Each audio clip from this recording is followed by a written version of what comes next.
Bonjour à tous, je prends la parole pour 2-3 minutes simplement déjà pour vous remercier d'être là pour, comme disait Katerina, cette séance un peu inédite et une nouvelle expérience qu'on a appelée Book Club, qui est dans la continuité du groupe de lecture bergsonien qu'on a commencé avec certains doctorants qui sont là aujourd'hui depuis le début de cette année et qu'on effectue tous les mois sur des discussions autour des textes de Bergson et autour de nos thèses.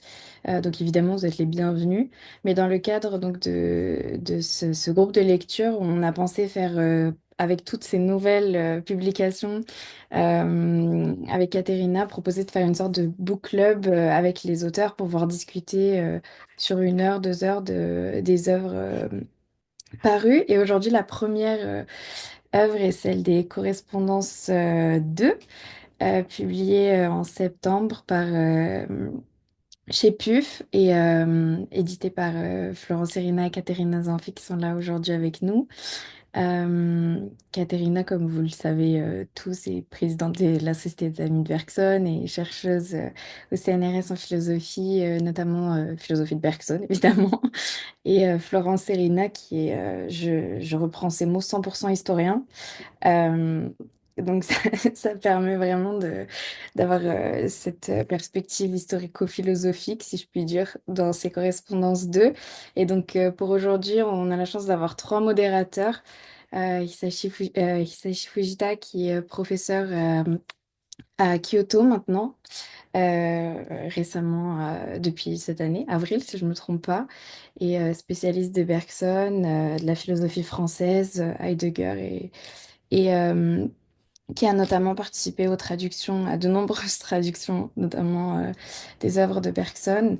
Hisashi Matsui, qui est également Meiji Université, je crois, il me semble bien, qui a traduit le deuxième tome des correspondances d'André Robinet. Donc c'est vraiment dans une continuité avec la discussion qu'on aura aujourd'hui. Spécialiste de Bergson également. Et enfin, Alessandro Taverniti, qui est doctorant en dernière année en philosophie, qui travaille sur la philosophie française et la philosophie bergsonienne, notamment, et l'histoire de la philosophie, pardon, à l'université de Lyon, l'ENS, et de Turin. Et sans plus attendre, je laisse la parole au modérateur pour initier cette discussion. Et voilà, je suis très ravie de vous avoir tous ici aujourd'hui et de pouvoir avoir cette discussion tous ensemble.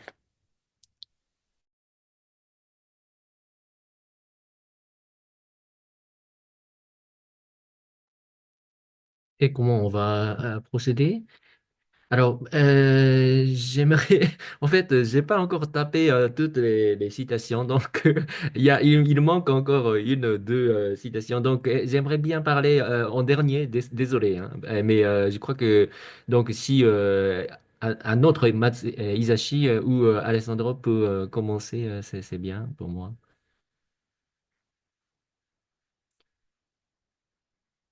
Alors, lequel Euh, va démarrer?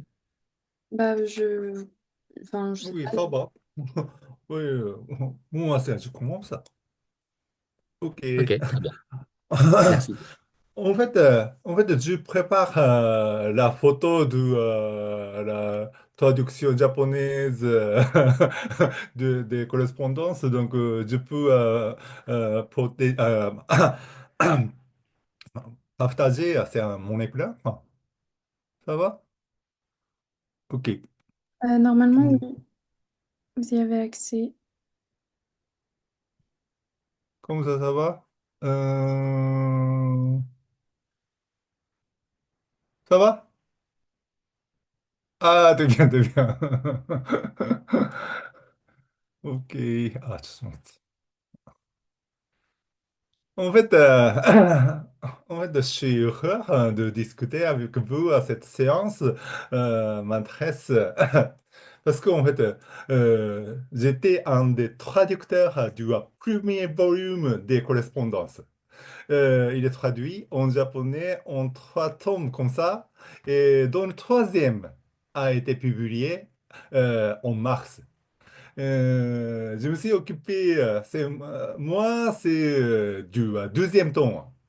J'étais très étonné quand Caterina a mentionné la publication du deuxième volume des correspondances dans la conférence tenue au Japon l'année dernière, en septembre, je crois. En fait, parce que le deuxième tome de la traduction japonaise est venu de sortir en juillet. Donc, 2 mois après, c'est toi qui parlais de la sortie de deuxième tome de correspondance. C'est assez étonnant. Et en fait, ce deuxième tome, vous l'avez vu, en fait, porte sur les correspondances de 1900 1914 à 1924.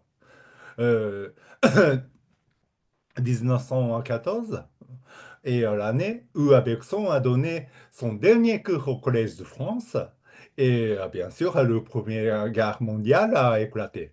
Et 1924 est l'année où Bergson a commencé de subir un accès de rhumatisme. Et l'année prochaine, bien sûr en 1925, il a démissionné de la Commission internationale de la coopération intellectuelle. Donc, le nouveau volume des correspondances, je suis particulièrement intéressé par les lettres rédigées entre 1922 et 25 dans le cadre des fonctions de président de cette commission. La plupart de ces correspondances proposent cependant, comme celle recueillie au volume précédent, des modifications et des indications très précises et très ou trop détaillées aux documents qui concernent, par exemple, l'Institut de leur commission à Paris, dont le bâtiment sera offert par le gouvernement français, la fondation des commissions nationales de la coopération intellectuelle ou le problème de la propriété intellectuelle. En fait, donc, du point de vue du contenu, et nous ne sommes pas très, très nouveaux et très, très intéressantes. Mais ce qui m'a impressionné, c'est la quantité de correspondance rédigée cette intention. Donc, je me suis dit que c'est encore, il reste comme ça.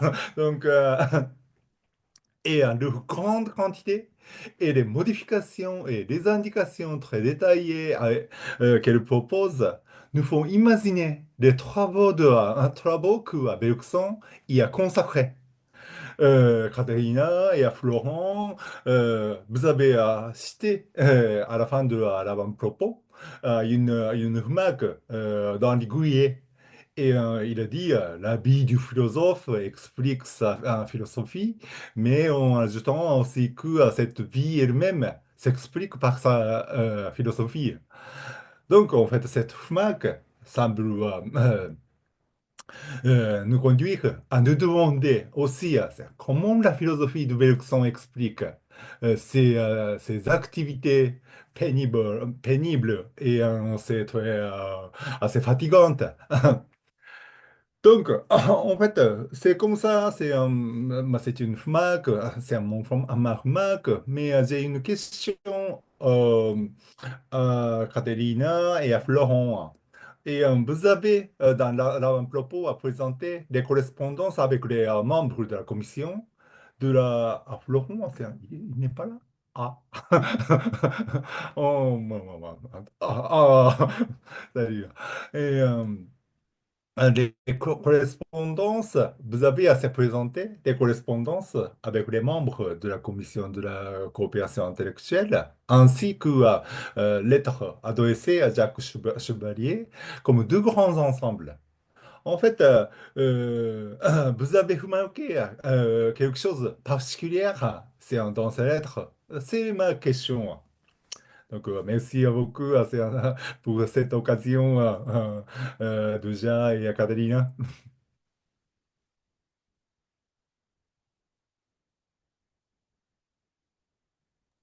J'apporte une réponse maintenant? Bah, je pense qu'on pourrait faire...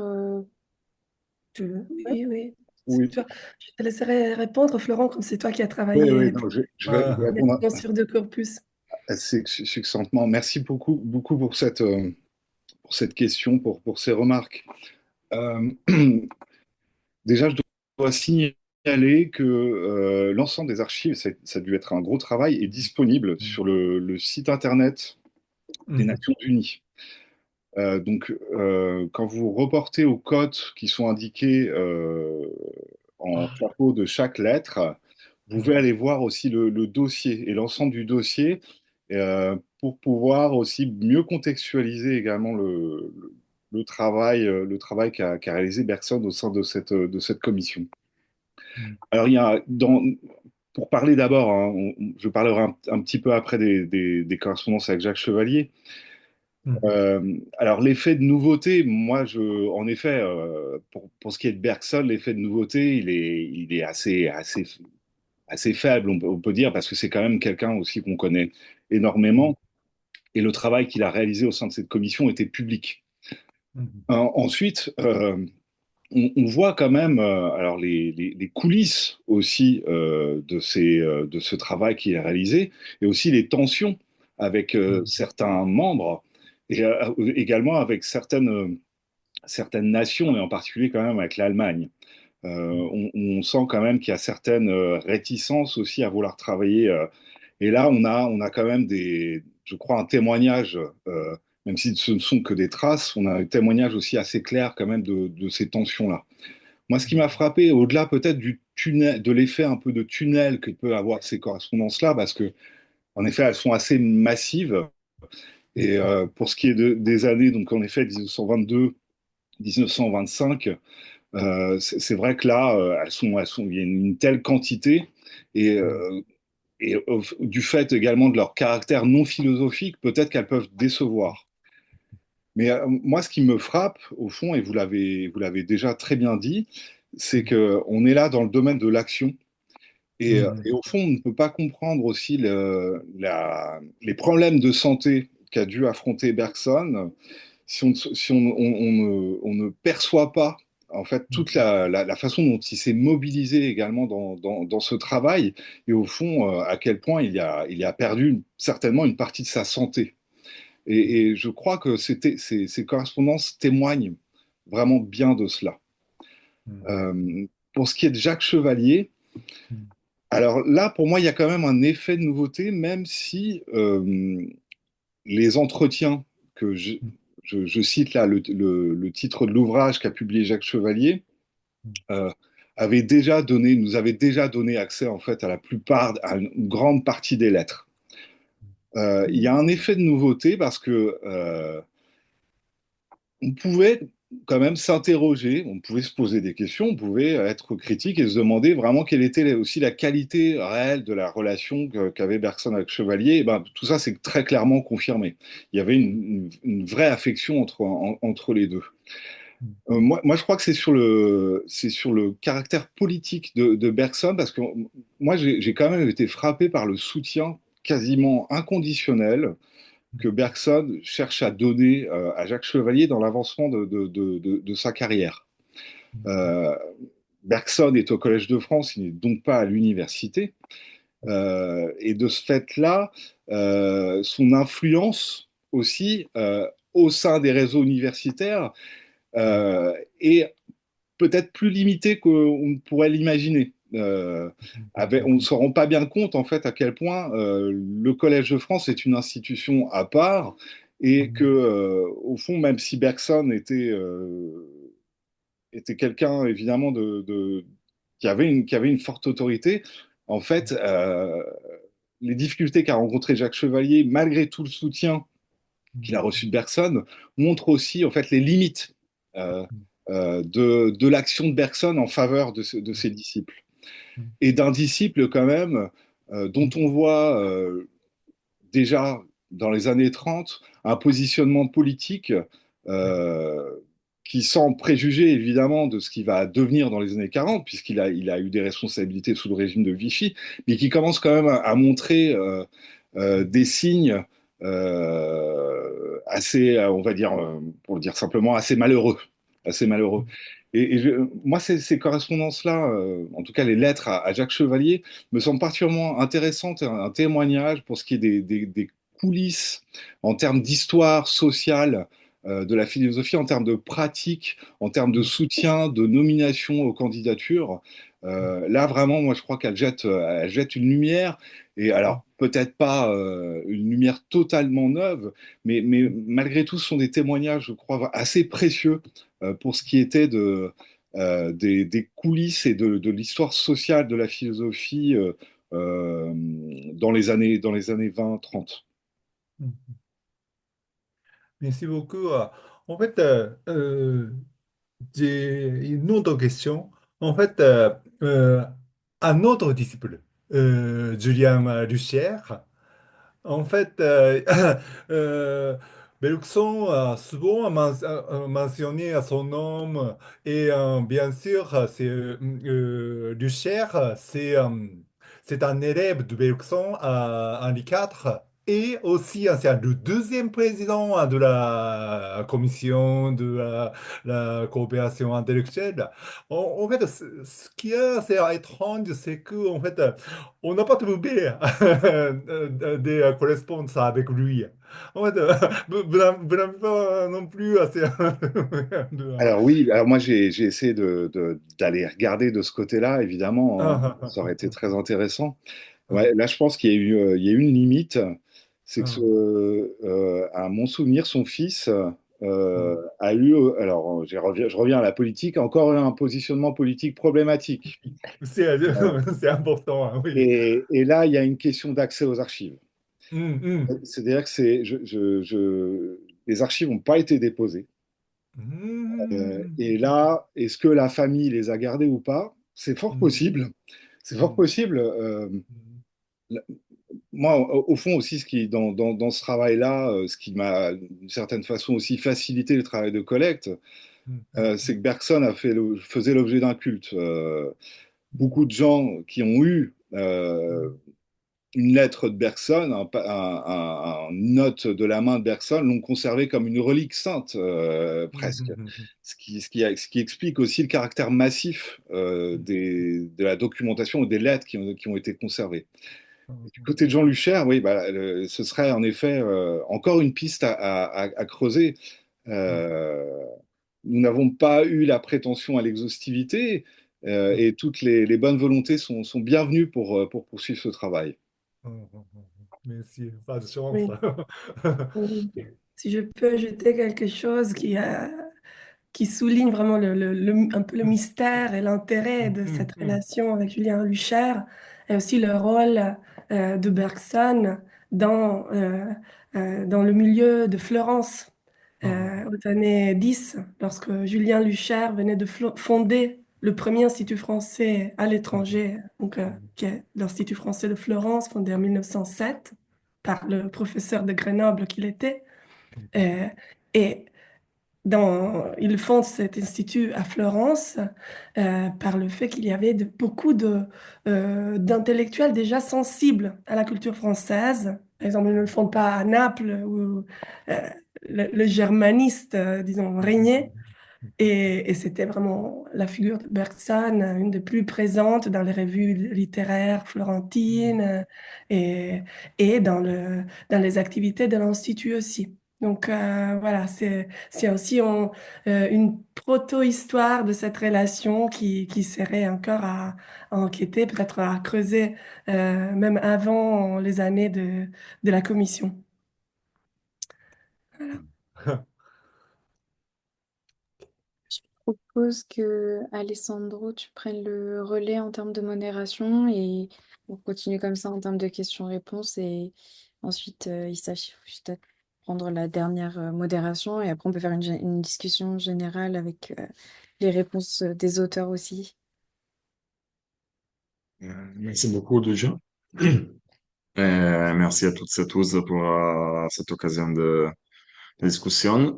En fait, je voudrais me concentrer sur deux ordres de questions que la publication de ce deuxième volume de la correspondance peut, à mon avis, soulever.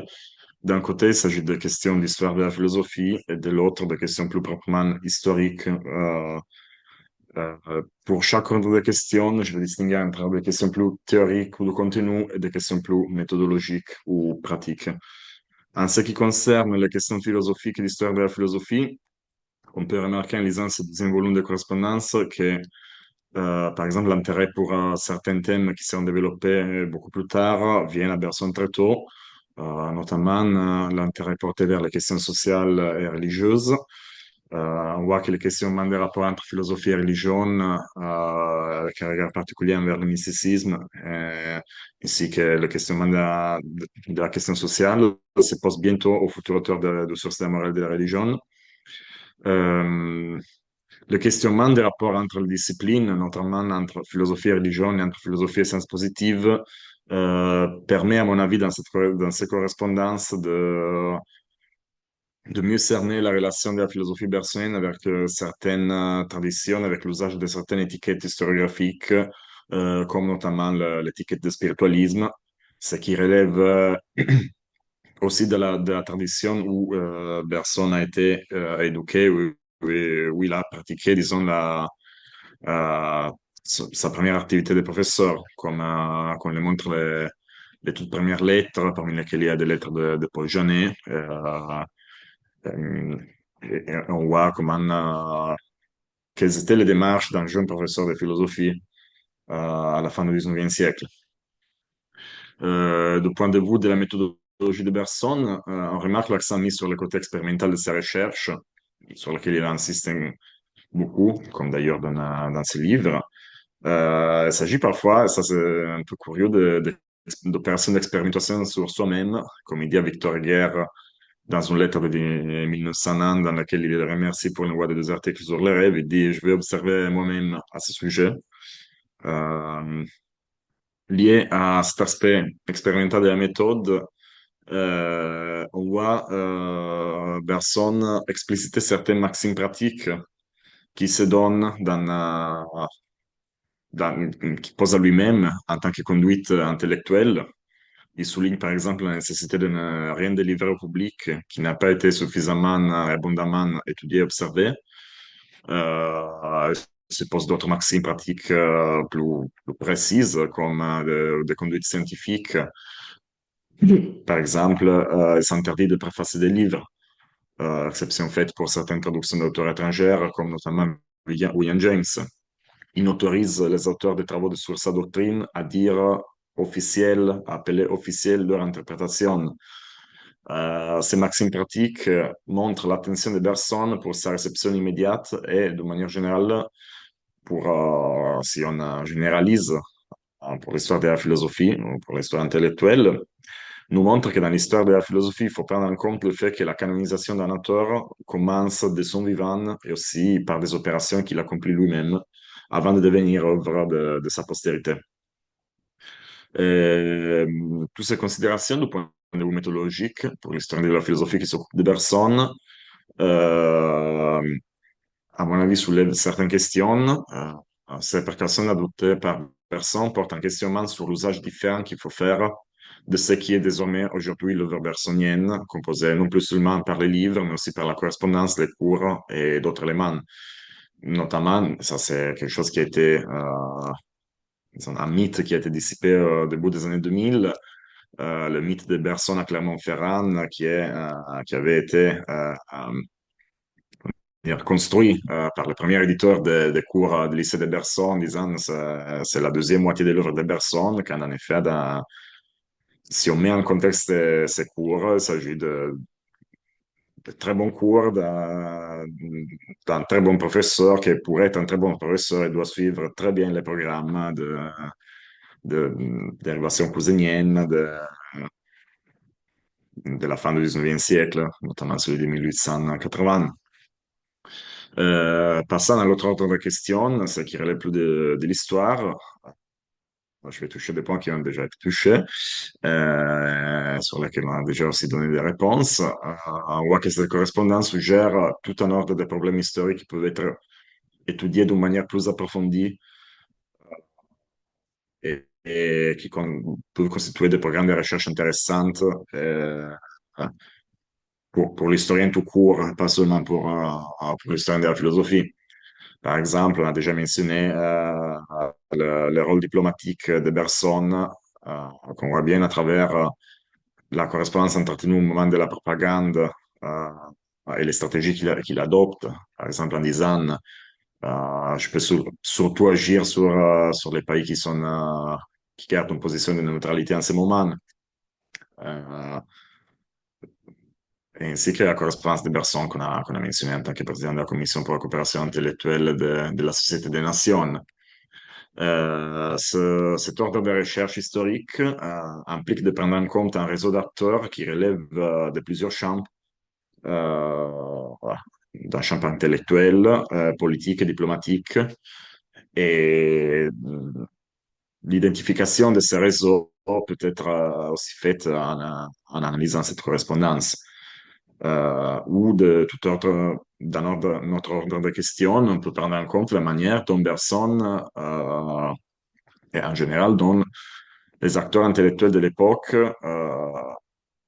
arrivaient à se faire élire ou à avoir certains postes aussi par l'intervention de certains euh, acteurs intellectuels qui ne relèvent pas du champ universitaire, du champ d'administration de l'université. Euh, donc, on peut suivre les démarches de Bergson pour son élection à l'Académie française, avec la correspondance avec Madame Olivier, par exemple. Euh, et du point de vue vraiment de la recherche comment dire, de recherche d'archives, ce que je voudrais demander, bon, c'est, sur un certain point de vue, quelles ont été les difficultés matérielles dans la réalisation de ce projet. Et en général, si vous avez trouvé de la correspondance que vous ne vous attendiez pas de trouver, ou si au contraire, vous n'avez pas trouvé de la correspondance que vous attendiez de trouver, bah, par exemple, moi, je pense surtout à des échanges avec Émile Boutreau, qui doit sans doute avoir eu lieu, euh, mais dont on trouve rien, au moins. Pour l'instant, moi, je n'ai jamais rien trouvé d'échange entre Bergson et Boutreau. C'est quelque chose qui, à mon avis, éclairerait aussi la question des, des deux tentatives échouées de Bergson de se faire nommer professeur à la Sorbonne, par exemple, mais aussi ses rapports, des rapports par rapport à sa formation à l'ENS, mais aussi pour revenir à la question de son rôle diplomatique, des efforts de propagande faits aux États-Unis, parce que Boutros aussi, comme Bergson, il écrivait sur des quotidiennes américaines, il était en rapport avec William James, il introduisait James, il a préfacé le livre du président Wilson, et il faisait partie du même réseau diplomatique qui a été mobilisé dans la propagande aux États-Unis. Et je voudrais en plus demander, mais on a déjà un peu parlé de ça, quels ont été les archives et les fonds non conventionnels pour un historien de la philosophie qui ont été utilisés. Ben, je pense notamment au dossier de retraite de personnes de la série F-17 des Archives nationales de Pierre Fitt, qui sont sans doute des dossiers où on peut trouver beaucoup d'informations sur la carrière des employés de l'université. Et je vous remercie beaucoup pour les réactions et les réponses que pouvez avoir.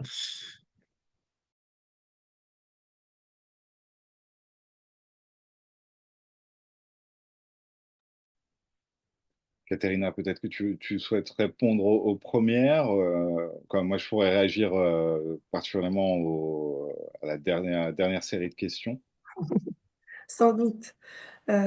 Merci Alessandro, tu as toute une autre couche d'intérêt à ce projet après les questions déjà soulevées par Isashi Matsui. En effet, on trouve une continuité philosophique dans ces correspondances aussi, au-delà de toutes les questions matérielles, historiques qu'on abordera après, et qui montre cette adhésion à ce principe de l'expérience euh, comme, euh, comme vraiment étoile polaire de la méthode bergsonienne aussi, qui rejoint donc la méthode du pragmatisme et d'autres, mais qui est présente dès les débuts dans ces expériences d'auto-analyse du rêve, de fidélité aux données de l'expérience, aux données immédiates. Et parmi les surprises que nous avons trouvées sont en fait euh, quel- quelques, quelques indices des années de jeunesse qui nous montrent un intérêt pour des phénomènes psychologiques comme celui du rêve, mais aussi des expériences d'hypnose qu'il partage avec Myers, pour la télépathie. Et un peu curieusement, un intérêt qui refait surface dans la dernière partie de sa vie. Mm. Et qui s'entrelace avec un intérêt pour le phénomène spirituel, pour le mysticisme, pour toute cette sphère de l'expérience euh, qui l'intéresse depuis le début et qu'il souhaite ne pas, euh, ne pas mettre de côté. Il y a une curiosité qui reste vivante. Et as parlé aussi de son positionnement par rapport au spiritualisme.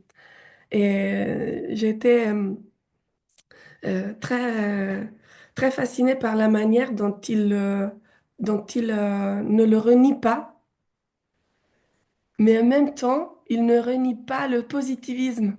Il y a une combinaison des deux qui sont à la fois deux sources capitales de sa philosophie et deux adversaires, si l'on veut, par leur partialité.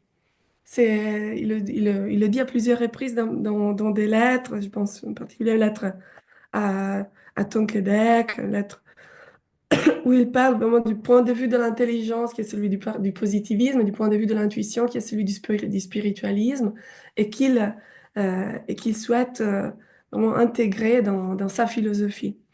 Et c'est très explicite aussi, non seulement son intérêt, c'est qu'on le savait déjà pour les faits religieux et moraux euh, et morales dès les années 10, mais pour les implications religieuses de l'évolution créatrice. Ça m'a vraiment... euh, j'avais pas trouvé de lettres aussi explicites sur ce point, comme la lettre de 1908 à George Savage, où il y a une autre lettre que je viens de citer aussi à Tonkedek de 1911, qui est aussi euh, très intéressante. Mais voilà, cette lettre, c'est inconnu, presque inconnu, George Savage, un Américain qui avait écrit un livre sur la philosophie française de son époque et sur Bergson, et il lui répond avec une très longue lettre euh, où il parcourt l'itinéraire intellectuel de sa jeunesse. C'est vraiment impressionnant. Euh, voilà, l'aspect politique euh, des lettres qui, qui accompagnent sa candidature, son élection à l'Académie française sont en effet extrêmement intéressantes, non seulement pour le fonctionnement euh, de ces élections, donc de ces campagnes, hein, mais aussi par le positionnement politique de Bergson lui-même dans les champs républicains. Hein.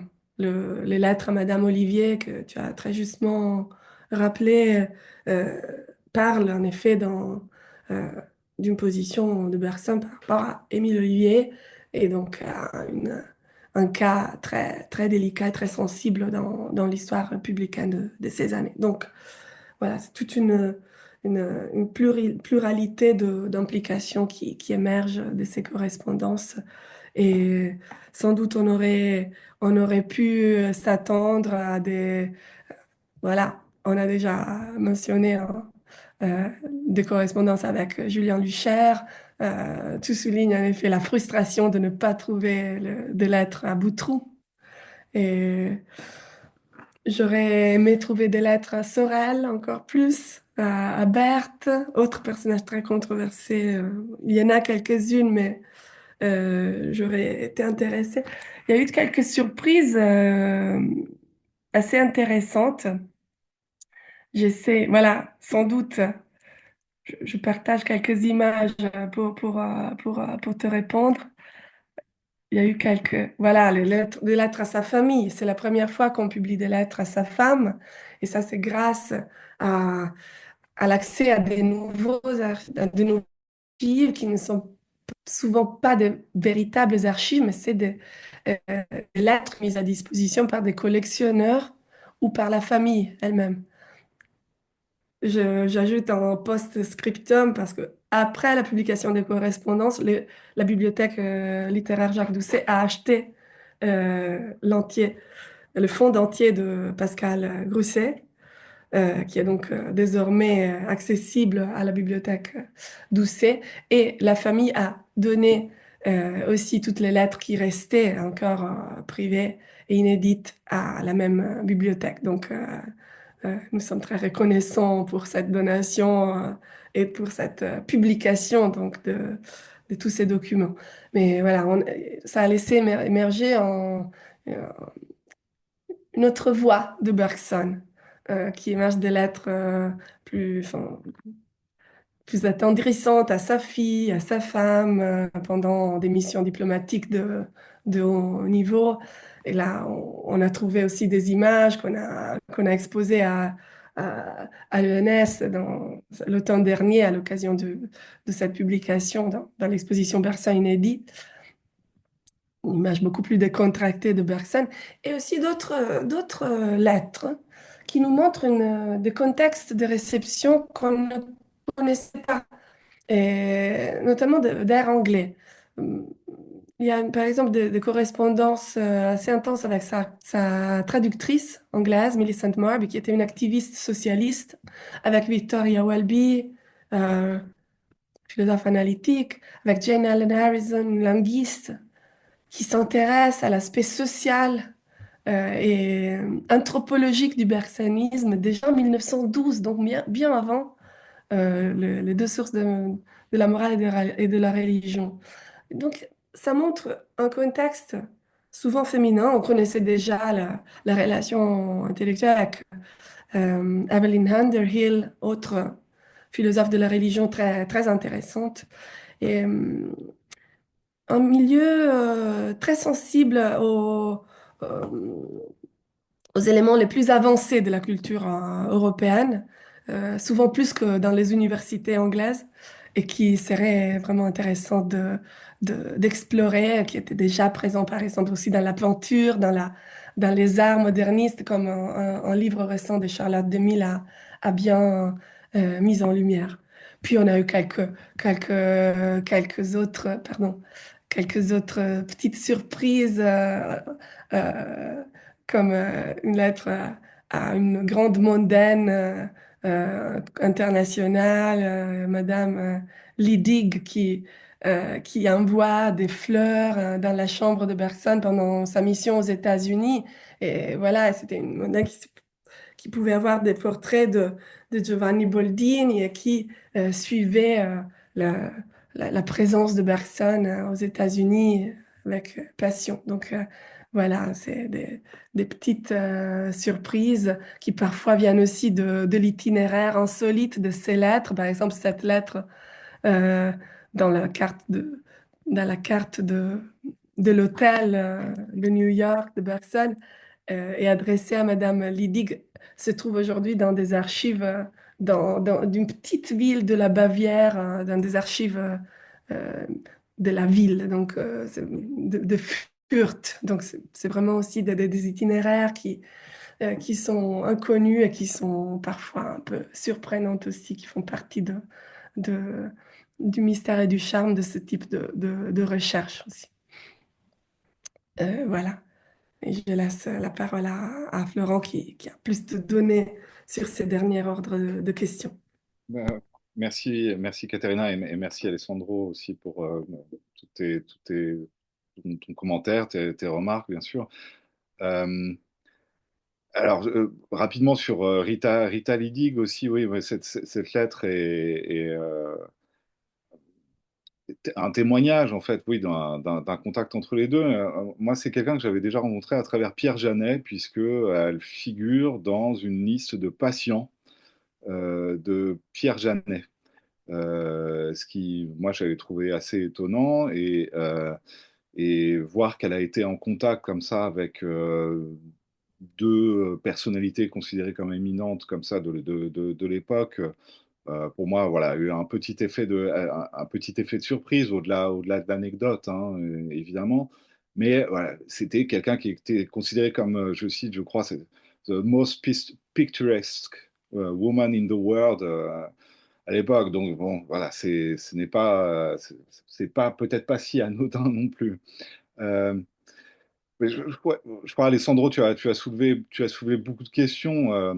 Moi, je dois dire quoi, vraiment, pour moi, le point de départ dans la collecte des lettres, ça a été la psychologie. J'ai commencé notamment au cours de mes recherches qui étaient consacrées plutôt à l'histoire de la psychanalyse ou de la psychologie de l'inconscient et la correspondance avec Adolf Keller, qui était à la fois théologien, euh, psychanalyste ou psychologue et diplomate aussi, moi, m'avait plutôt étonné, notamment en raison témoignages que Bergson apporte quant à son intérêt pour la psychologie de Carl Gustav Jung.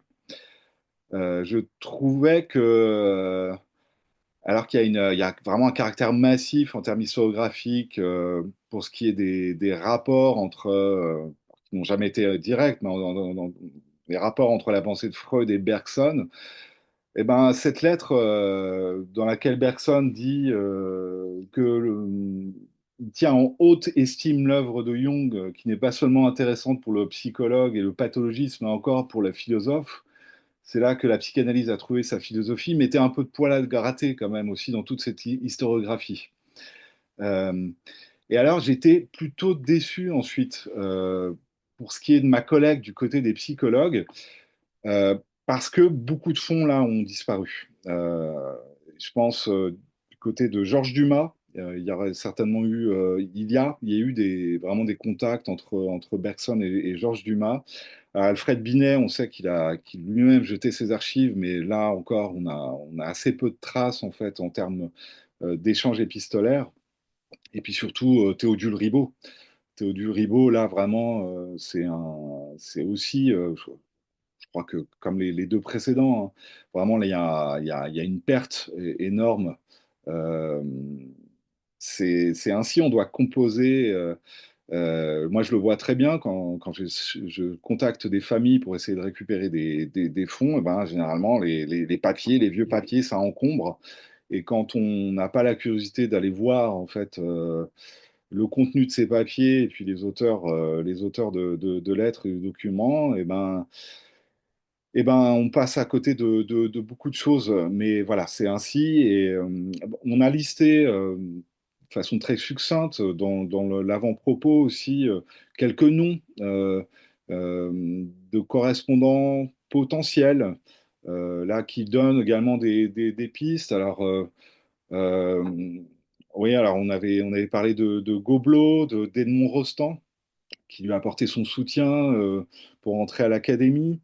Ernest Sellière aussi, là, je pense qu'il y a un fonds qui est conservé par la famille.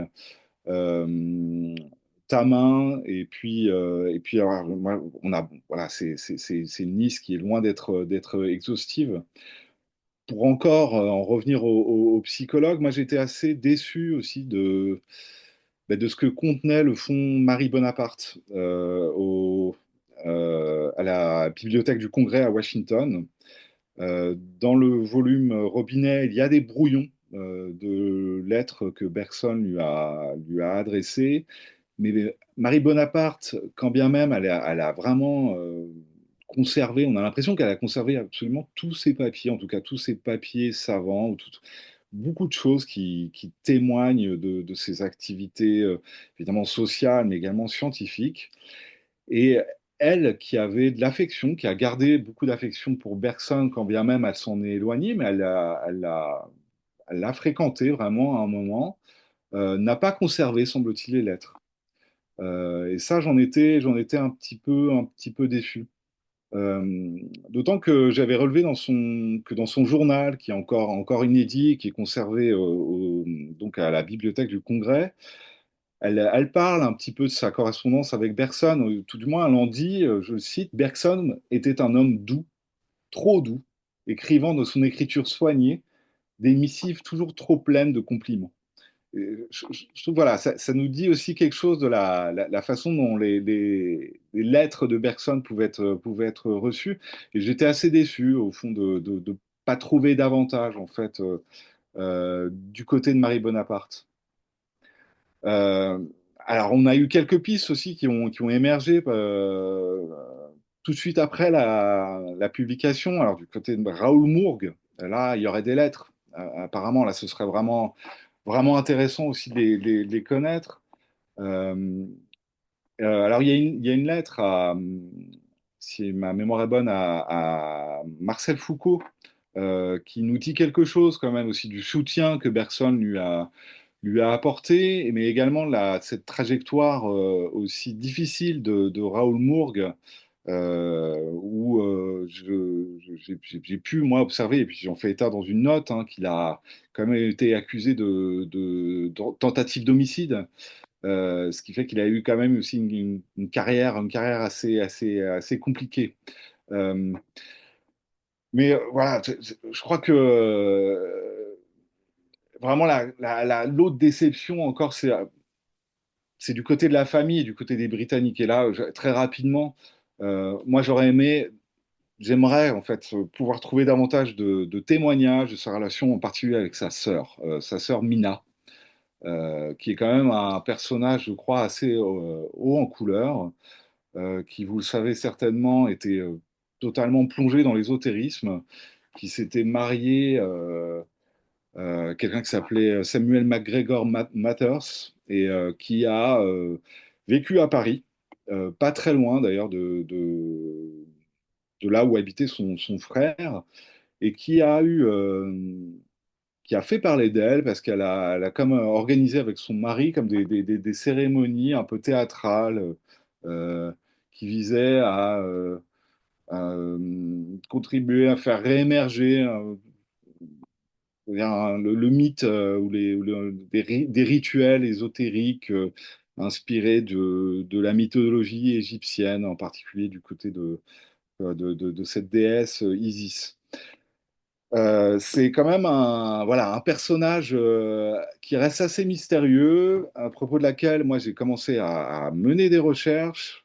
J'ai l'impression qu'il y a assez peu de choses qui ont été conservées. On sait aussi que Bergson écrivait beaucoup à sa mère. Il écrivait de façon hebdomadaire. Est-ce que ces documents-là ont été conservés ou pas?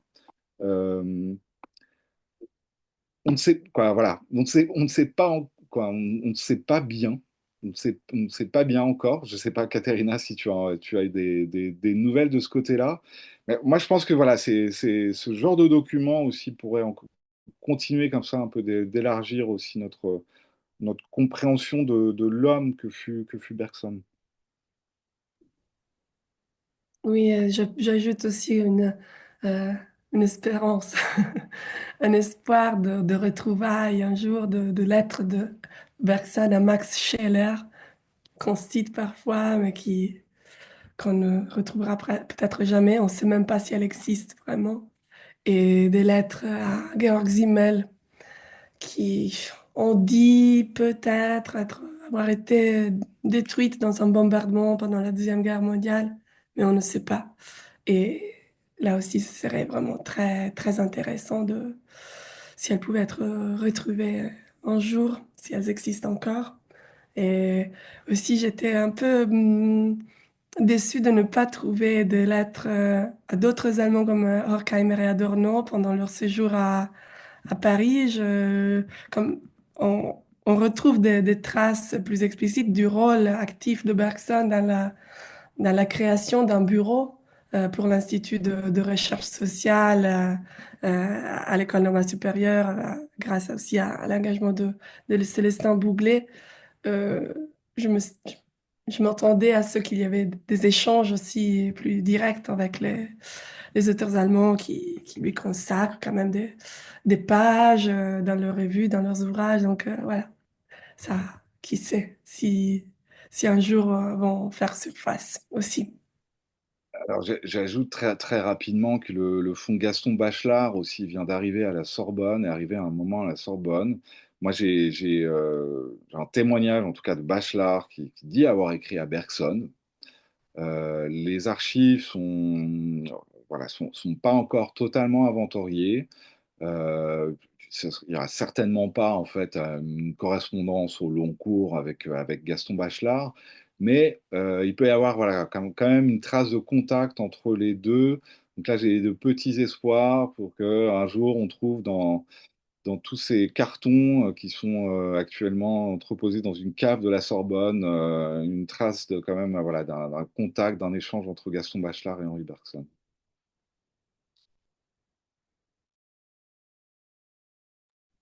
Merci beaucoup. Hum, Safi, si tu es prêt, je pense que tu peux prendre Ouais. la... Ok. Oui, j'ai suivi, hein, j'ai suivi toute vos discussions. C'était très intéressante. Donc, il y avait plusieurs noms qui apparaissaient. Marie Bonaparte comme psychanalyste. Bon, donc peut-être si on peut trouver quelque chose, une correspondance entre Bergson et Marie Bonaparte, ce serait très intéressant pour comprendre la relation entre le bergsonisme et la psychanalyse. Et puis Ernst Seyer aussi, il a écrit quelque chose. D'ailleurs, Bergson a cité dans les deux sources, c'était la relation entre l'impérialisme et le mysticisme. Donc, si on peut trouver quelque chose, c'était d'ailleurs dans la préface, dans l'avant-propos, c'était mentionné, donc c'est très intéressant. Alors, à propos de Zimmel, Jean Kelevitch, dans sa correspondance, donc justement Bergson a apprécié parce que il n'a pas connu la suite, la deuxième partie la seconde partie de la pensée de Zimmel, donc il a bien apprécié la présentation de Jean Kelevitch, mais ça veut dire que avant peut-être il y avait peut-être la correspondance entre Zimmel et bon, c'est possible entre Zimmel et Bergson. D'ailleurs, donc Katharina a parlé à Horkheimer et à Adorno, donc peut-être on pourrait penser aussi à Benjamin, par exemple. Ben, je sais pas, hein, mais bon. Alors. Bon, alors, donc, aujourd'hui, je vais proposer une petite lecture de la correspondance, un éventuel usage de correspondance. Donc, je partage l'écran. Alors, j'ai 15 minutes. Ah, pardon, je me suis trompé. Attends, ça, c'est une autre chose. C'est ici. OK.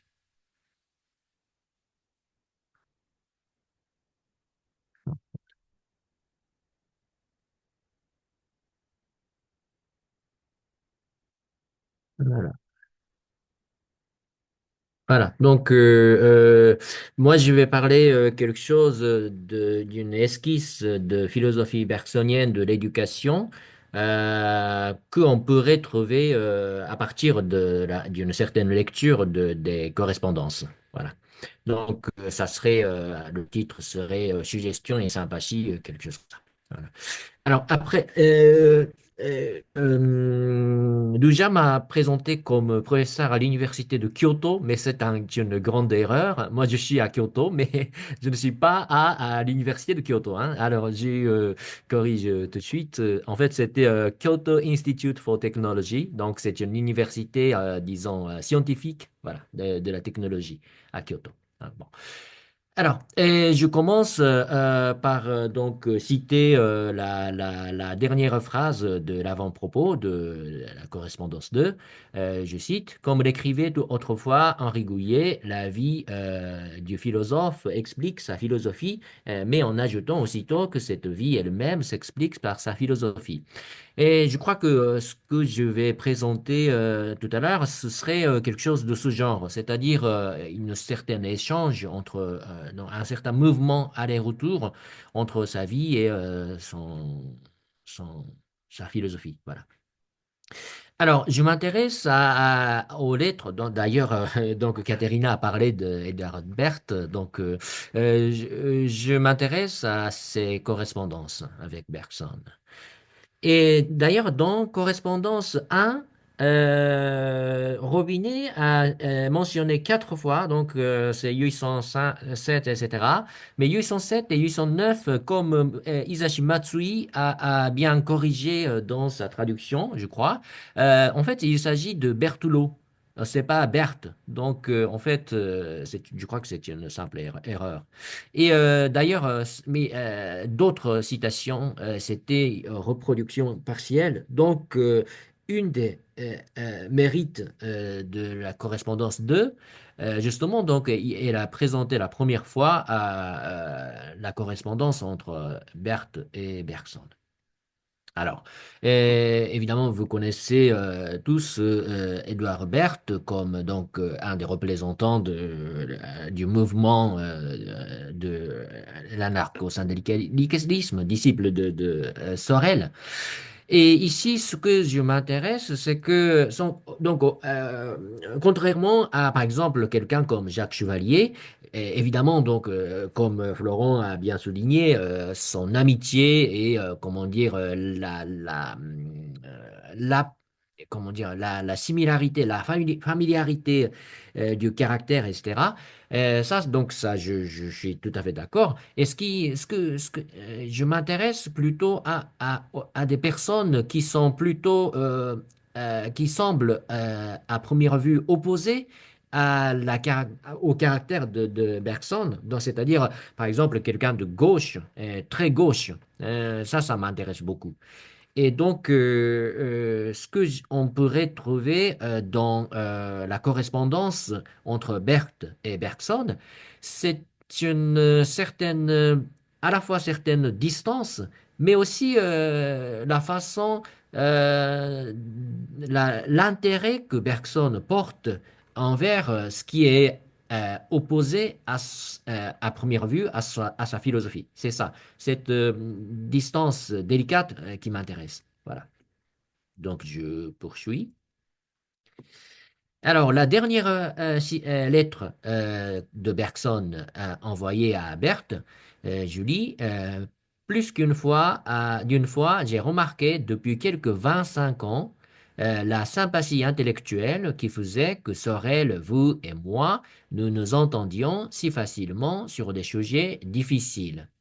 Bergson parle de la sympathie intellectuelle et il a continué sa correspondance avec Berthe plus de 25 ans.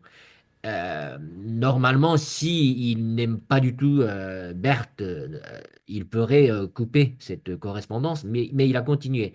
Et ça montre sa façon de traiter ce genre de pensée, ce genre de personne.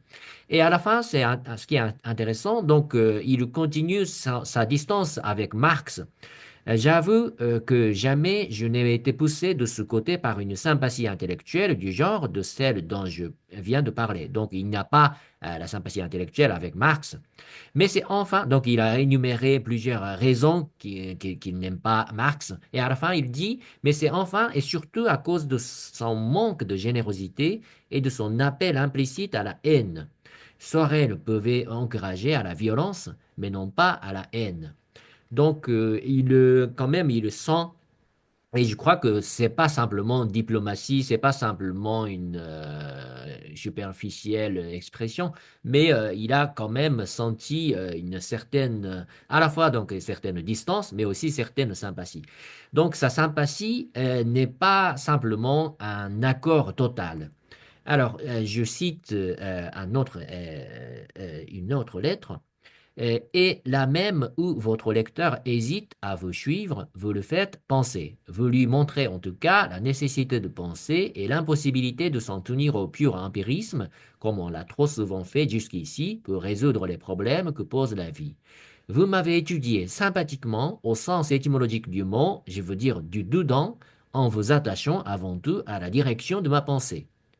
Alors ici, donc, il montre encore une fois une certaine sympathie, cette fois de la part de Berthe, et donc il sent et il partage cette sympathie, mais toujours donc avec certaines distances. Je me borne donc à vous indiquer en gros les points à partir desquels j'hésiterai à vous suivre, etc. Donc toujours il montre sa distance. Alors, une autre lettre. Vous savez qu'il me serait difficile en général d'aller aussi loin que vous et de souscrire à vos conclusions. Mais vos idées m'intéressent toujours, étant celles d'un esprit indépendant qui ne s'arrête pas à la surface des choses. Donc, bien sûr, toujours on pourrait soupçonner sa diplomatie, sa générosité ou sa gentillesse, etc., etc. Mais je ne crois pas que c'est une simple diplomatie.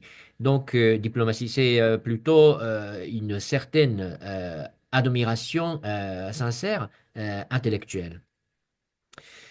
Et ce genre de geste, ça m'intéresse toujours. Sa distance et son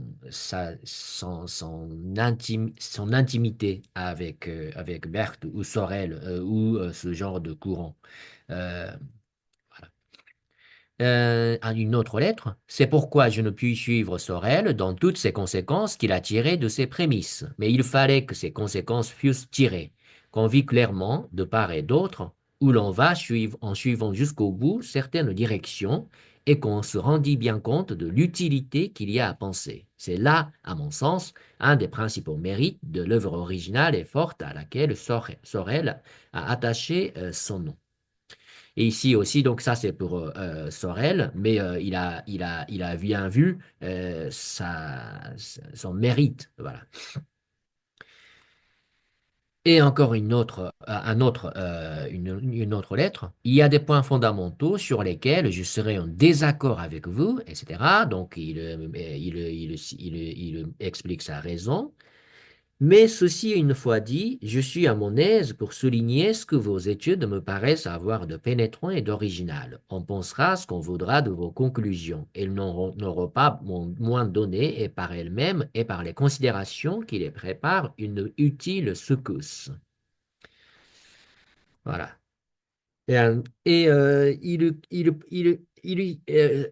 Le mot, le concept de suggestion pour Bergson est important à plusieurs sens. Par exemple, tout à l'heure, Katerina a parlé la télépathie, etc. Et dans ce sens, donc, bien sûr, donc suggestion pourrait avoir un sens, mais ici, dans un autre sens, mais c'est tout au moins c'est important. Donc, je lis. Parfois et même souvent, vous allez plus loin, beaucoup plus loin que je n'irai. Mais même quand on ne vous accompagne pas jusqu'au bout de la route, on ne peut s'empêcher de vous savoir gré d'avoir montré une direction et d'avoir donné une impulsion. Le livre est plein de suggestions. Ici, il parle donc comment dire, l'aspect suggestif même si donc il sent et il montre clairement sa distance avec Berthe, quand même il sent aussi également une utile secousse ou l'aspect suggestif.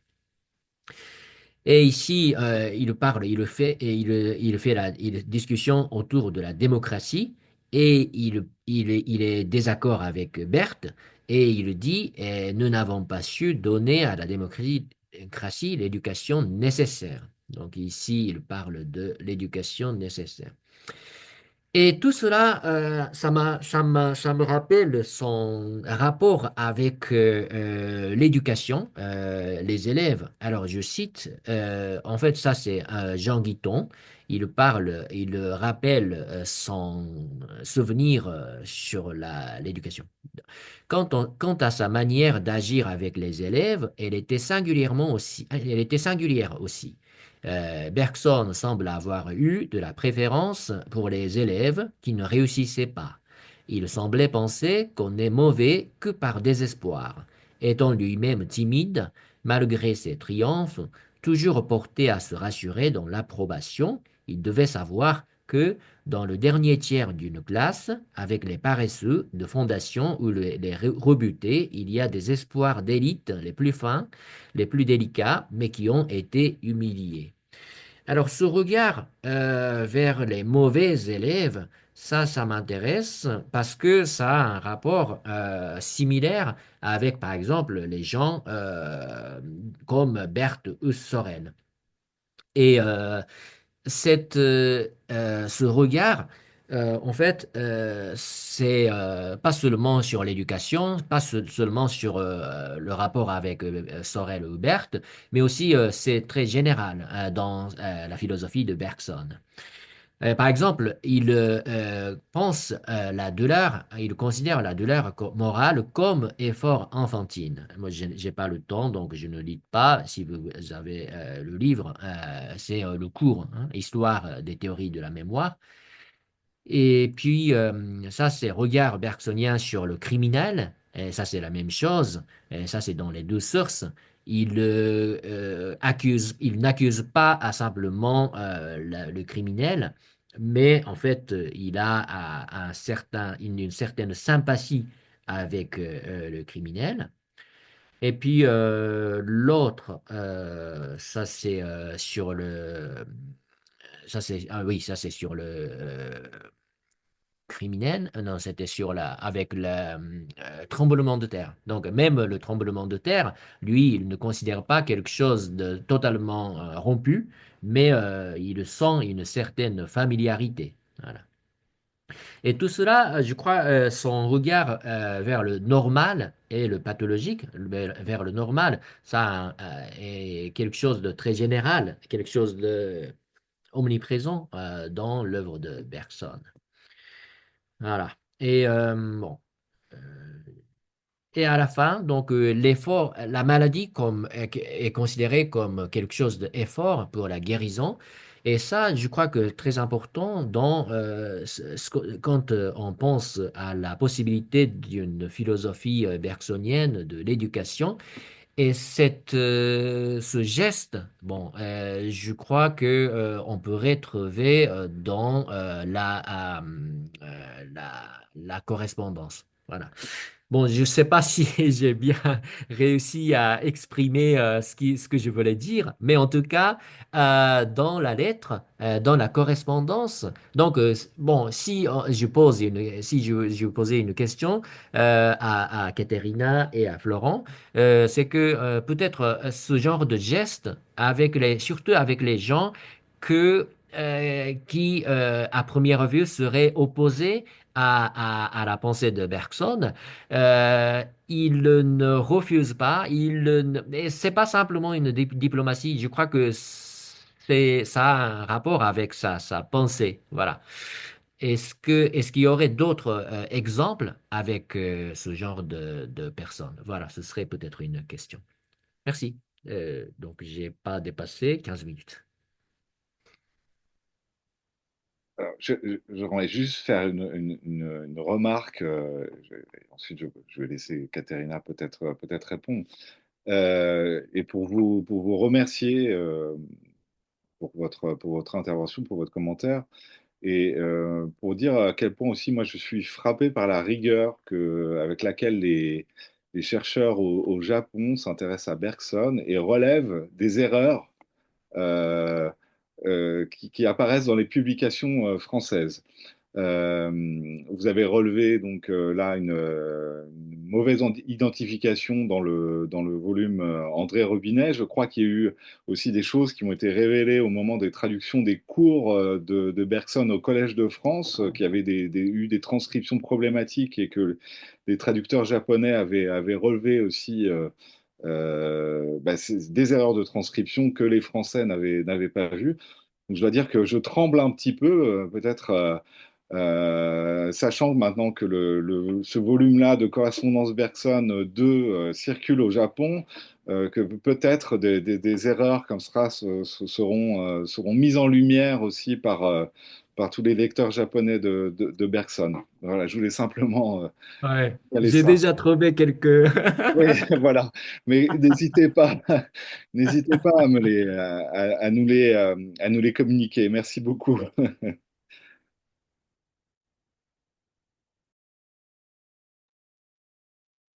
Oui, en effet, Florent, tu as vraiment souligné un aspect important qui montre la, la stimulation constante que les études japonaises représentent, comme d'autres études. C'est vraiment un apport international à cette recherche et même à l'œuvre d'édition qui est impressionnante. Même dans les cours, vous avez parfois ajouté des schémas et donné des contributions qui rendent les éditions japonaises irréplaçables. Donc, merci Isashi aussi, Fujita, pour toutes ces remarques. Euh, J'étais frappée en effet par la sympathie réitérée qu'il exprime à Edouard Berthe dans ses dernières lettres qui ont émergé grâce à un achat récent de la bibliothèque d'Ossé. Et surtout parce que dans les livres de Sorel, qui sont parmi les livres, les rares livres à avoir quelques marginalia dans la bibliothèque de Bergson conservée au fond d'Ossé, il est très souvent très critique. Et donc, j'ai trouvé ça vraiment intéressant par cette ambivalence de relation à Sorel. Et dans la citation que tu citée, qui était déjà connue par des lettres publiées dans les mélanges que nous avons peut-être repris et dans les cahiers Georges Sorel, euh, le fait de s'opposer à la philosophie de Marx, non tant par son matérialisme ou un autre tas de raisons qui pourraient venir avant, mais la- par l'inspiration à la haine qu'il trouve vraiment une limite insupportable dans cette philosophie et cette distinction entre la violence et la haine qu'il établit entre la philosophie de Sorel et celle de Marx. Et je pense que dans cette direction, dans cette suggestion, il voyait une philosophie sociale qui pouvait être inspirée par la philosophie de la vie de l'évolution créatrice. Et c'est quelque chose qu'il inspirera de quelque manière pour les deux sources, même s'il va vraiment transformer tout l'effort de ces philosophes sociaux. Hein, je pense que c'est très difficile d'établir des relations, par exemple, euh, directes entre le mythe sorélien et la fonction fabulatrice, mais il y a quelque chose, il y a quelque chose qui permet de le mettre en contact. Et, euh, et c'est vrai, tu as vraiment raison de le souligner, que Bergson avait une grande ouverture dans les dialogues qu'il entretenait, et parfois avec des personnes qui pourraient paraître vraiment très éloignées de lui, par, euh, par milieu, par positionnement politique. Et ce n'est pas vrai Oi, que... por Waze, Clô. Oh, attention. Ce n'est pas vrai que pour Sorel ou pour Berthe, mais aussi pour des intellectuels, des journalistes, le plus souvent qui étaient proches, déjà à l'époque, avec l'Action française, et avec lesquels il entretient des relations constantes. Joseph Lotz, c'est le premier qui me vient à l'esprit, mais il y en a d'autres aussi. Et on pourrait encore euh, rappeler ce que Florent a, a abordé au début grâce à aussi les citations d'Isashi Matsui, donc le cas chevalier.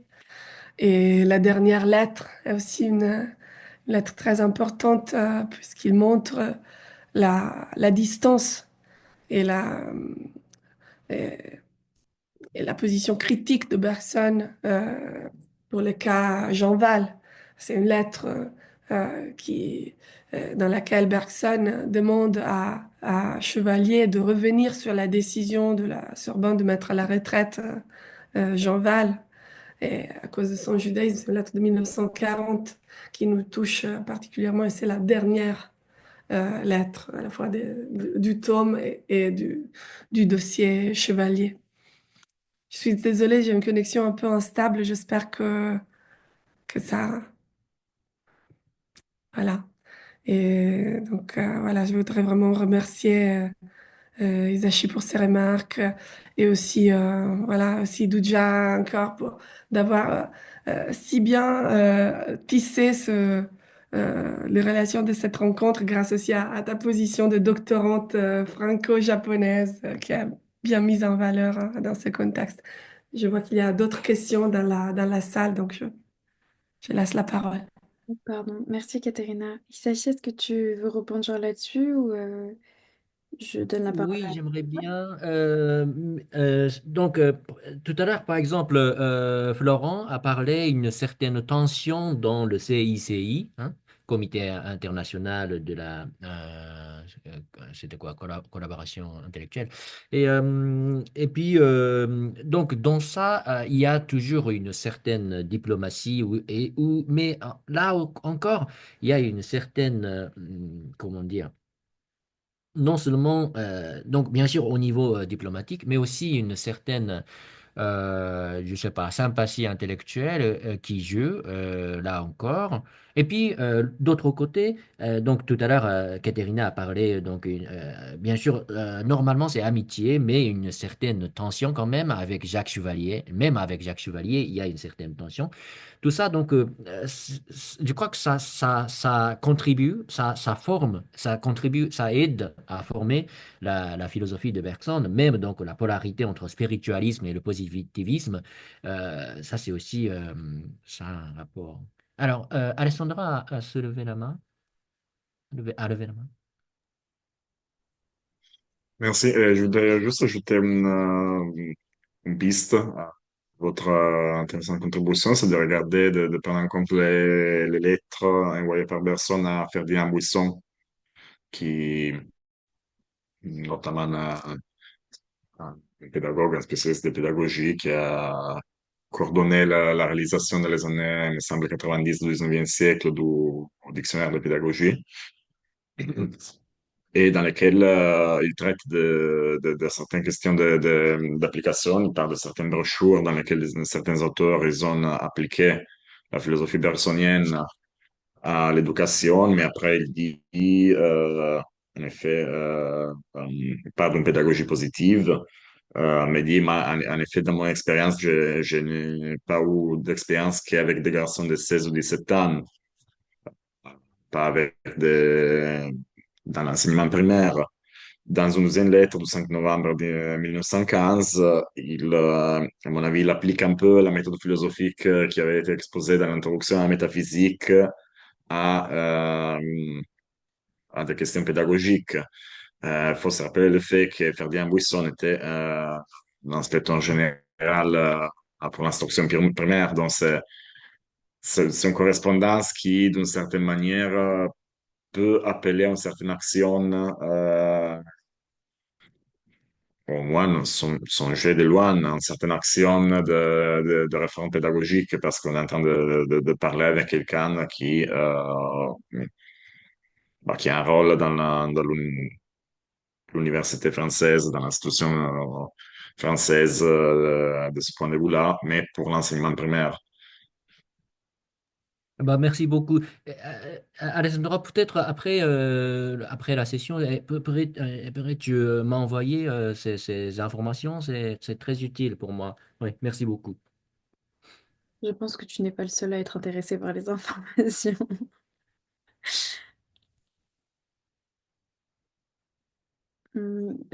Si Florent ou Katharina, vous avez quelque chose à présenter, rebondir, euh, on peut, je peux vous laisser la parole et après on a une bonne demi-heure de discussion. Voilà, moi, j'ai rien à ajouter à ce qu'on a déjà dit, sauf vraiment un grand merci pour toutes ces nouvelles suggestions que ces questions ont soulevées, qui montrent des pistes vraiment imprévues. C'est quelque chose que j'espère sera un peu la mission de cet homme de s'offrir à des profils et à des intérêts très différents. On a vu l'intérêt pour l'éducation, je n'avais pas soupçonné, tu vois. Et moi, je suggérais ce livre dans ce contexte anglais, duquel on a commencé à discuter, par exemple, avec Tommaso Giordani, qui est très intéressé à Sorel, mais aussi à ces milieux politiques de l'époque en Angleterre, à la revue The New Age et d'autres, euh, d'autres, d'autres milieux intéressants. Il y a tout le milieu politique de la Commission internationale de coopération intellectuelle. Donc, voilà, j'espère que voilà, l'ampleur d'influence de Bergson sera vraiment encore plus reconnue. Non seulement son importance philosophique, mais son importance comme intellectuel et comme personnage public, qui n'est pas euh, très fréquent et qui justifie aussi par la popularité.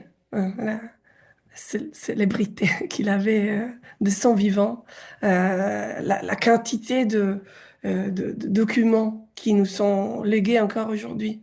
Avec Florent aussi, on s'est souvent étonné par la quantité de billets, de lettres au contenu presque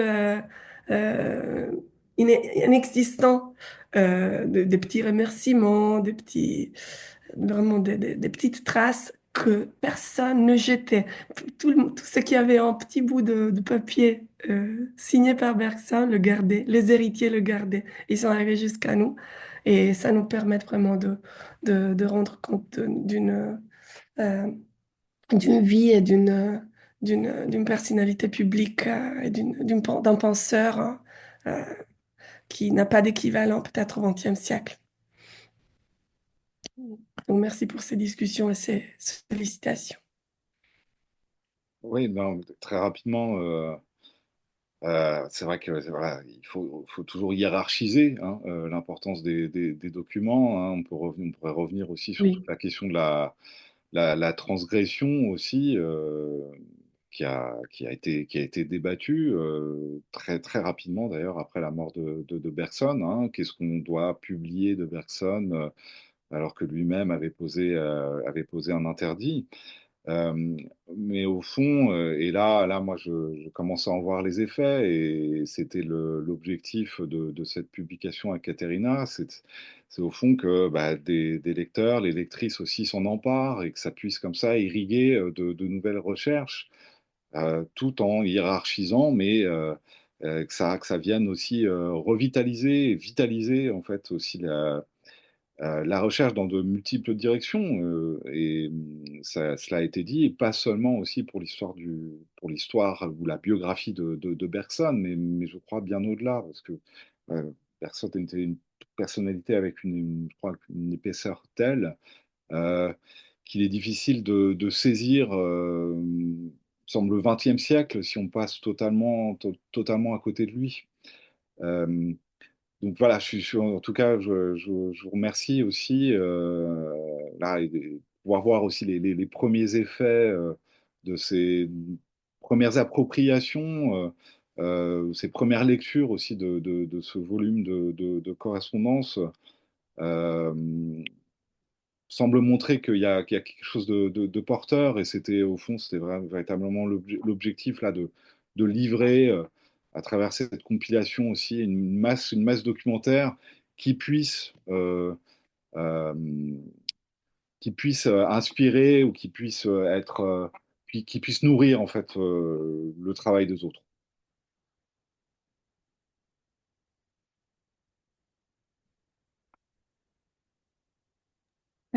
Est-ce qu'il y a certaines questions?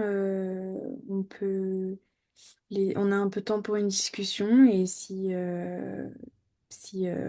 c'est le mot de la fin, c'est aussi un joli mot de fin, je trouve, et d'ouverture. Donc n'hésitez pas à lever la main, enfin main virtuelle, si vous avez des remarques, des questions. Et sinon, on peut très bien aussi conclure avec ces mots-là pour pas non plus que la vidéo soit trop lourde. Euh, donc voilà, n'hésitez pas. Alors, moi, c'est pas une question, mais bon, une question un peu à part, mais ça pourrait avoir un rapport. En fait, pour le moment, Bergson était justement, comment dire, il vivait dans l'époque où il n'y avait que ce genre de euh, technique de reproduction. Mais à la fin de sa vie, par exemple, il a laissé quelques traces de sa voix, de sa vive voix. Et est-ce qu'il y a, et d'ailleurs, donc c'est maintenant, il y a certains CD, on peut écouter sa voix. Et est-ce qu'il y a d'autres traces comme ça, c'est-à-dire non seulement les lettres ou les petites indications, mais aussi ce genre de technologie, est-ce que vous avez trouvé, par exemple aux États-Unis, je sais pas, ou en Suisse, parce que là-bas, il y aurait dans les activités de CICI, il y aurait ce genre de tentative, non? Bon, je sais pas. Voilà. En fait, ça, c'est donc question de documentation de nouvelles technologies. Voilà. Non, merci beaucoup, c'est très intéressant. Je pense qu'il est en effet toujours pertinent d'aller élargir aussi là, le périmètre de nos archives et sortir aussi de l'écrit et aller voir si il y a d'autres traces alors, du côté de l'audiovisuel. Euh, Ce que je peux dire du côté du moins des archives françaises, c'est qu'il n'y avait pas de dépôt légal en fait de la radio, des émissions radio diffusées. C'est pourquoi en fait, il y a que très peu de traces aussi là, très peu d'archives orales de Bergson. Moi, c'est quelque chose, je me suis un petit peu intéressé pour ce qui est de la période des années 30. Euh, les cours de Pierre Janet au Collège de France étaient radiodiffusés. Mais on n'a aucune trace des cours de Pierre Janet au Collège de France. Et d'ailleurs, on ne connaît pas la voix de Pierre Janet qui n'a jamais été enregistrée. Ah, c'est dommage. Voilà, donc on connaît un petit peu la voix de Bergson, mais pour d'autres personnalités, d'autres auteurs qui ont beaucoup publié, qui ont beaucoup parlé à la radio, eh ben on n'a rien du tout. Alors du côté de la Suisse, en effet, on pourrait aller regarder. Ensuite, il faut dire que les enregistreurs portables et personnels étaient encore à cette époque aussi très peu nombreux. Et alors, voilà, je sais pas, du côté de la Suisse, peut-être qu'il recevait beaucoup de monde hein, euh, lorsqu'il était dans sa propriété du côté de Genève. Est-ce que des gens sont venus et ont essayé de, je sais pas, tourner des films ou d'autres? Bah, ça, c'est des choses qui pourraient apparaître. On a bien vu, c'était quand il y a quelques années, on a identifié Marcel Proust sur un film d'un mariage des années, quoi, voilà, des décennies plus tard. Et puis c'était une grande surprise. Euh, je crois que c'était les premières images animées aussi qu'on avait de Marcel Proust. On n'est jamais à l'abri de surprises. Et en effet, il faut être attentif à tout ça, et ce sont des sources aussi qui, voilà, qui peuvent révéler aussi tout un tas de choses. Voilà. Merci en tout cas, encore des choses à creuser. Oui, peut-être pas seulement en Suisse, mais en Allemagne ou je sais pas, en Belgique, il y aurait des. Oui, oui, il y a Ouais, des. ouais, ouais, ouais. Ouais. Ben voilà, c'est vrai que Voilà. les documents circulent, donc on ne sait pas. Du côté des États-Unis aussi, peut-être encore. Mais il faut dire que voilà, je crois quand même ces dernières années, ces dernières décennies, il y a un travail d'inventaire aussi qui doit y avoir de plus en plus précis, euh, auquel, euh, auquel tous ces inventaires aussi sont aussi assez facilement consultables aussi pour nous grâce à Internet. C'est du côté des archives privées que, à mon avis, voilà, des surprises peuvent apparaître. Là, c'est encore à voir, et je crois que voilà, il faut rester ouvert à des surprises, et on n'est jamais totalement à l'abri d'inattendus.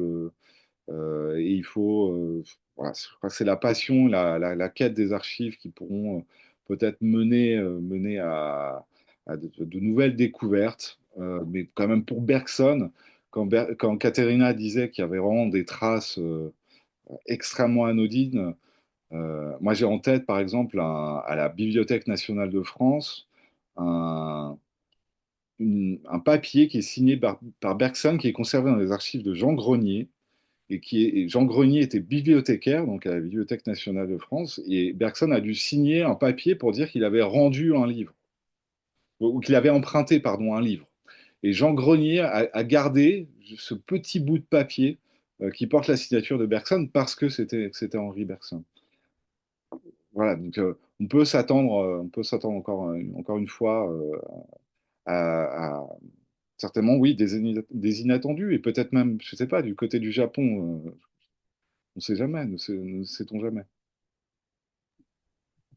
On avait d'ailleurs creusé un peu au Japon aussi sans rien trouver, mais on attend quelque chose. Et Florence, si je peux, je voudrais rappeler aussi un peu la surprise qui a été l'ampleur du volume au fur et à mesure qu'on le composait, parce que vous l'aurez compris, Florent je sais pas ce qu'il y a dans son ordinateur de encore inédit, mais il a vraiment une quantité de recherches en cours et de recherches de lettres vraiment impressionnantes.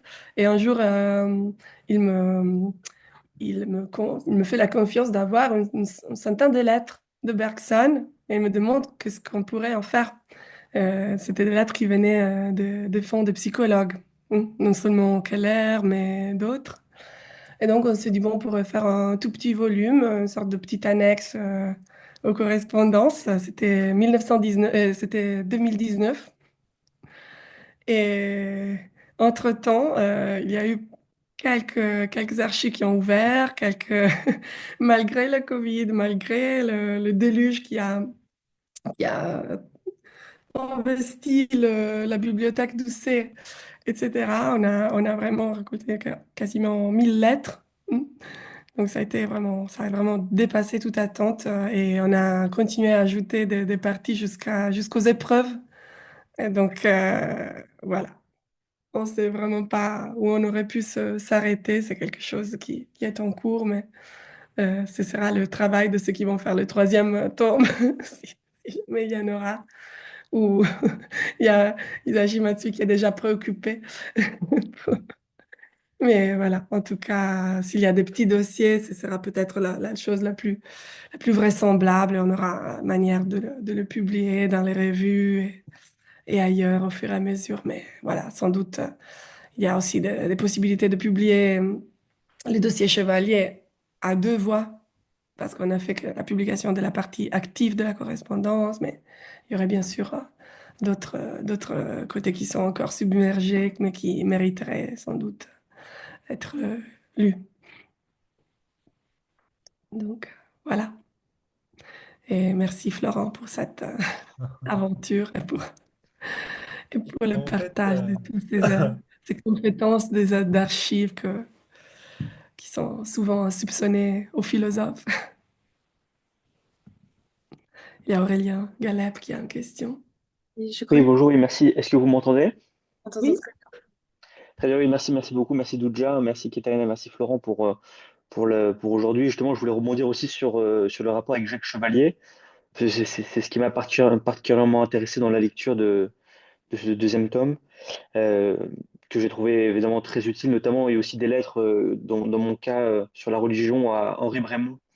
Donc l'une des parties prenantes de la querelle du modernisme sur la religion, aussi dès 1929 avec la distinction entre le statique et le dynamique. Donc je trouve ça vraiment, ça me sera, j'en suis sûr, très utile. Donc merci beaucoup. Et pour revenir à Jacques Chevalier, voilà, moi ce qui m'a aussi très touché, ému et intéressé, c'est les dernières lettres que vous publiez, qui sont les lettres donc notamment à Jacques Chevalier après la débâcle, notamment de la France, militaire de la France. Il y a notamment des formules frappantes que j'ai notées, hein. À la fin, donc, il s'adresse à Jacques Chevalier. Donc, c'est le 22 octobre 1940. Et il dit je n'ai pas encore pu vous féliciter d'avoir été appelé à un poste où vous pouvez contribuer largement à la réorganisation de l'enseignement en France, hein.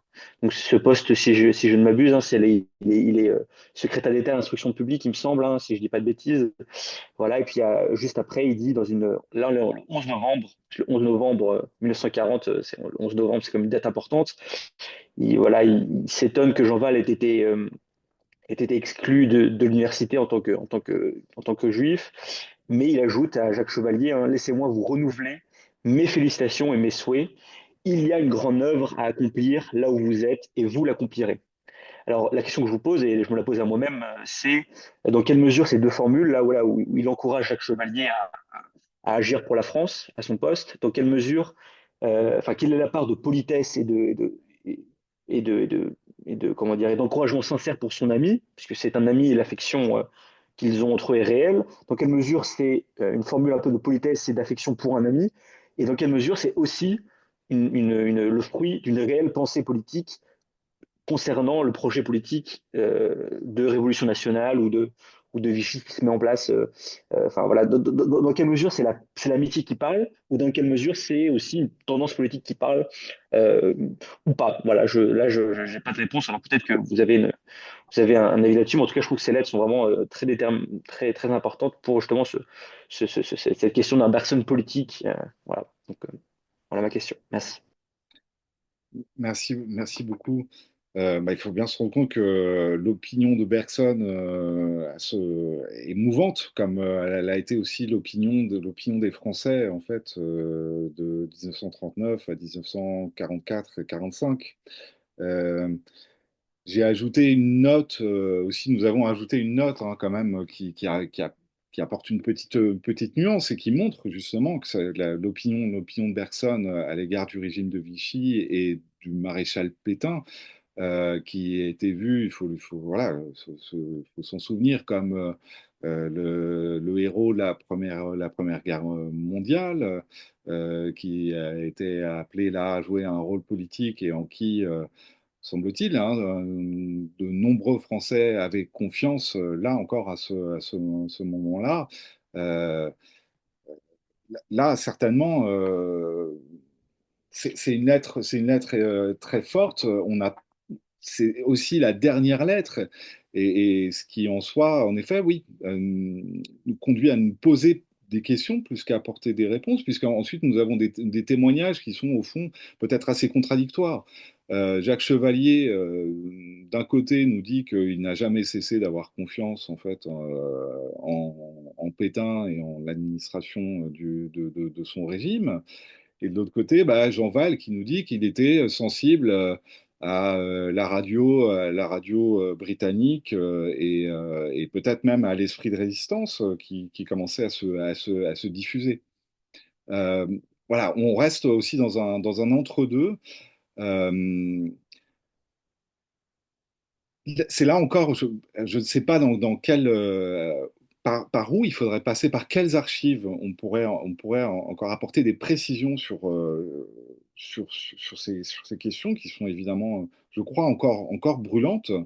Euh, mais euh, oui, je veux dire, c'est le fait que ça se termine ainsi nous laisse interrogatif, euh, mais c'est encore là où le mérite, je crois, voilà, d'avoir publié en fait la quasi-intégralité du dossier Jacques Chevalier, en tout cas les lettres de Bergson de Bergson à Jacques Chevalier, euh, vise à justement à susciter aussi encore de la recherche. Et Katharina, tu faisais aussi allusion à l'intégralité, en tout cas, du dossier Bergson-Chevalier, qui est donc conservé aux Archives nationales, puisqu'une partie des lettres de Jacques Chevalier à Henri Bergson sont conservées dans ce fonds, ce qui est quand même assez particulier, sachant que on sait qu'une très grande partie quand même des archives Bergson ont été détruites au vœu de Bergson, mais on a le témoignage que Jacques Chevalier est allé voir la famille Bergson pour récupérer ses propres lettres et les garder. Là, il y a un geste quand même aussi particulier. Mais malheureusement, on ne peut pas restituer, il n'a pas réussi à récupérer l'intégralité des lettres qu'il avait adressées à Bergson. On ne peut pas reconstituer de façon exhaustive en fait leur dialogue, et ce qui est bien dommage. Mais quand bien même, ça mériterait un projet de publication. Donc voilà, cette dernière lettre, elle pose évidemment des questions. Moi, je crois il y a quand même un certain nombre d'indications qui nous dit que l'opinion de Bergson a quand même changé, qu'il y avait beaucoup d'affection pour Jacques Chevalier, euh, mais que euh, il faut certainement, oui, se rendre compte que Bergson, qui lui-même a voulu aussi s'inscrire en tant que juif, en faisant la queue devant le commissariat aussi dans cette période trouble, et qui a voulu marquer aussi sa solidarité vis-à-vis des Juifs, en ne révélant pas aussi sa conversion au catholicisme. Euh, le soutien qu'il apporte à Jean Val, et peut-être même aussi à d'autres, et là encore d'autres témoignages pourraient apparaître, nous laisse quand même dire que son opinion, son positionnement politique n'aurait pas été celui de 1900, là de novembre 40, euh, par la suite. Je ne sais pas si Katharina, tu as quelque chose à ajouter là-dessus, mais Je suis d'accord que cela nous autorise à ouvrir des questions plus qu'à répondre encore. Merci de l'avoir si bien dit. Clara, je pense pour la dernière question. Oui, bonjour, merci beaucoup. J'ai pu échanger un peu avec Katerina. Je travaille surtout sur l'esthétique des personnes, mais en ces moments, je commence à m'intéresser aussi à la question de la suggestion, surtout par rapport à l'esthétique bergsonienne. Donc, je travaille aussi avec un spécialiste en Argentine qui a commencé à travailler surtout sur l'article que Bergson a publié avant l'apparition de sa thèse de doctorat. Euh, et donc, Katerina m'a aussi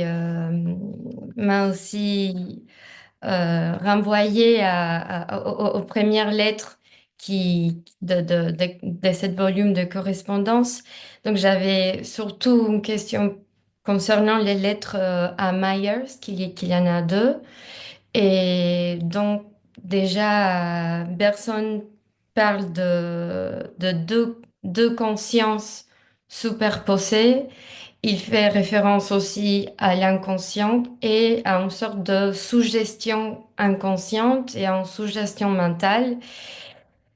Donc, je m'intéresse beaucoup à cette question et à savoir dans quelle mesure toutes cet échange avec Myers ou aussi avec Pierre Janet ont pu aussi avoir des influences sur la suggestion esthétique et oui, surtout sur la suggestion esthétique, mais sur les concepts même des suggestions chez Bergson, telle qu'elle apparaît oui, avec sa thèse dans l'essai des données immédiates. Donc, c'était juste de savoir si peut-être vous avez plus de pistes à ce sujet-là. Merci.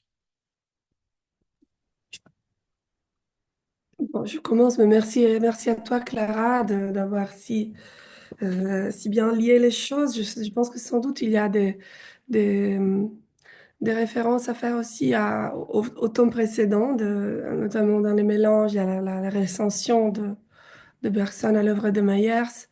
Il y a d'autres références au phénomène de télépathie, à l'hypnose, ces expériences de suggestion qui t'intéressent et que tu as raison à prendre en considération par leur contact aussi aux questions d'esthétique et aux questions de laisser sur les données immédiates de la conscience. Ce sera le travail que tu feras et dont on attend beaucoup et qui sans doute, j'espère, tirera profit de ces nouvelles sources, surtout laissant moins d'espace aux hypothèses, aux élucubrations, qui peuvent suggérer des intérêts, des croyances de Bergson qui vont au-delà de la réalité. Donc, j'espère que voilà, ces documents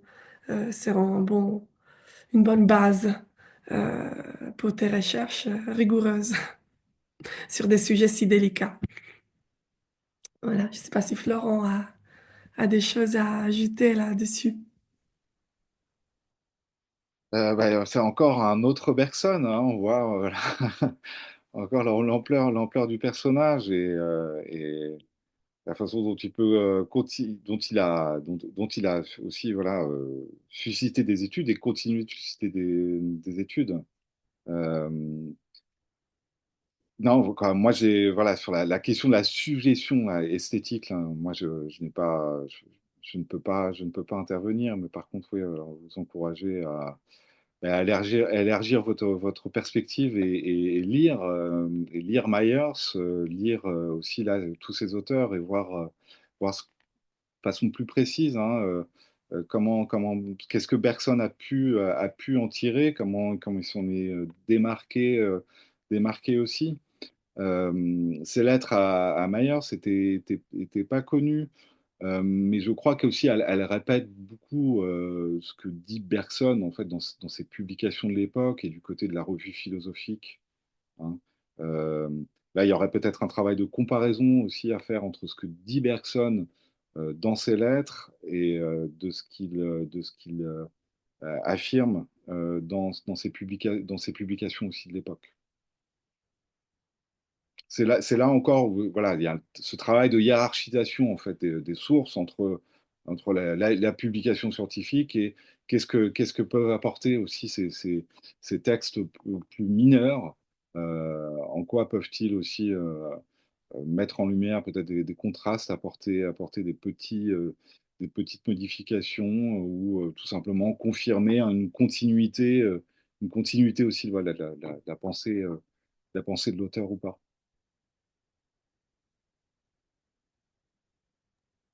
Merci. Du coup, quelques mots de conclusion, parce que c'est bientôt l'heure aussi, et parce que si on ne s'arrête pas, on ne s'arrête jamais. Mais merci beaucoup à tous d'être là. C'est toujours un plaisir de vous voir. Merci à Katerina et Florent, Hisashi, Matsue, Hisachi, Fujita et Alessandro pour les questions, la direction des discussions. Enfin, c'était vraiment très riche, très intéressant et je pense que ce format de 2 heures permet d'aller vraiment sur l'œuvre elle-même, le travail préalable, le travail à suivre aussi. En tout cas, moi, j'en ai tiré beaucoup de choses et je vous remercie beaucoup d'avoir été là encore et j'espère vous voir bientôt pour d'autres sessions. Et pour de nouvelles recherches aussi, et espérons peut-être un tome 3 dans les années à venir. avec les prochains chercheurs parce que je pense que ça fait quand même beaucoup de travail. Voilà. Et merci encore à tous et je vous dis bah, bonne fin de journée pour certains dans un côté du monde et bon après-midi pour d'autres. Euh, et à bientôt surtout. Merci, au revoir. Merci Donc, déjà. Merci tout le monde. Beaucoup. belle Alexandre, À bientôt, au revoir. organisation. Tachine. C'est un grand plaisir.